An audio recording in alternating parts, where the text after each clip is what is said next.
ছেলে বলছে আঙ্কেল আর হচ্ছে না, পকেট থেকে কলা বের করে ও হাত পেলো, আমি হাত পেলাম। হ্যালো ফ্রেন্ডস, আজ সকাল সকাল চলে এলাম ম্যারাথনে, কিন্তু দুঃখের বিষয় ম্যারাথন শুরু হয়ে গেছে 6:30টায়, কিন্তু আমার পার্টনাররা এখনো আসেনি। প্রায় আধ ঘন্টা গেটের বাইরে ওয়েট করার পরে অবশেষে সাবিনা দিয়ে আর আকাশ দা এসে পৌঁছালো। তারপর আমরাও ম্যারাথনের 10K তে পার্টিসিপেট করতে নেমে গেলাম সবার শেষে। রেস শুরু হওয়ার আগে জুম্বা আর ওয়ার্ম আপটা এবার আমরা মিস করে গেছি। মাঠ ফাঁকা, সবাই বেরিয়ে গেছে আধ ঘন্টা আগে, আমরা এখন শুরু করেছি। রাস্তার মধ্যে রয়েছে জল, এনার্জি ড্রিঙ্ক, বিস্কিট, কলা, আপনি চাইলে সেখান থেকে নিয়ে খেতে পারেন। ফ্রিতে পাওয়া যাচ্ছে দেখে ধর্মেন্দ্র তো পরপর 2 গ্লাস এনার্জি ড্রিঙ্ক খেয়ে নিল। তারপর ভরপুর এনার্জি নিয়ে পাগলা ঘোড়ার মধ্যে টকবক করে ছুটতে লাগলো। তারপর একটু আগে যেতে দেখা হয়ে গেল সামালদার সাথে। তার এনার্জি একটু কম দেখে আমরা তাকে উৎসাহ দিতে লাগলাম, কিন্তু সামালদা বলল, ছেলে বলছে আঙ্কেল আর হচ্ছে না, পকেট থেকে কলা বের করে ও হাত পেলো, আমি হাত পেলাম। ওইখানে অনেকগুলো গোটা গোটা আছে, যাও।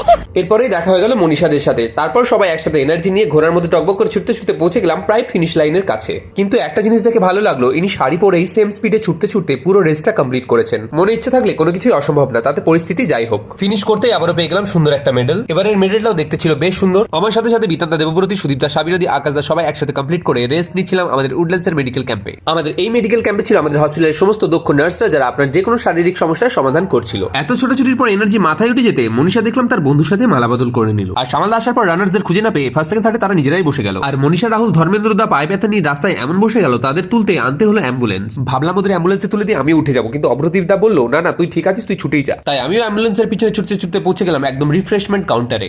লম্বা লাইনে দাঁড়িয়ে দাঁড়িয়ে ভাবছিলাম কি করবো, তখন মনীষা বলে, কিচ্ছু না, আমার মুন্ডু ডান্স দেখো, টাইম কেটে যাবে। টাইম পেরিয়ে হাতে চলে এলো সুন্দর ব্রেকফাস্ট, ইডলি, স্যান্ডউইচ আর সুজির হালুয়া। এরকম সুন্দর ব্রেকফাস্ট আমার তো এক প্লেটেই শেষ, কিন্তু বিতানদা বললো আমার আর এক প্লেট হলে জমতো বেশ। আরেকবার নিতে যাবো। এরপর চা খেয়ে এনার্জি নিয়ে আবার সবাই মিলে পিছনে লাগলাম মনোজদার। কি লজ্জা! লজ্জা! তারপর মৌমিতাদিরা রেস কমপ্লিট করে একবারে থালা হাতে ঢুকে গেল মাঠে। তারা খেতে থাক আর আমি যাই নতুন ব্লগের খোঁজে। আজকের জন্য টাটা।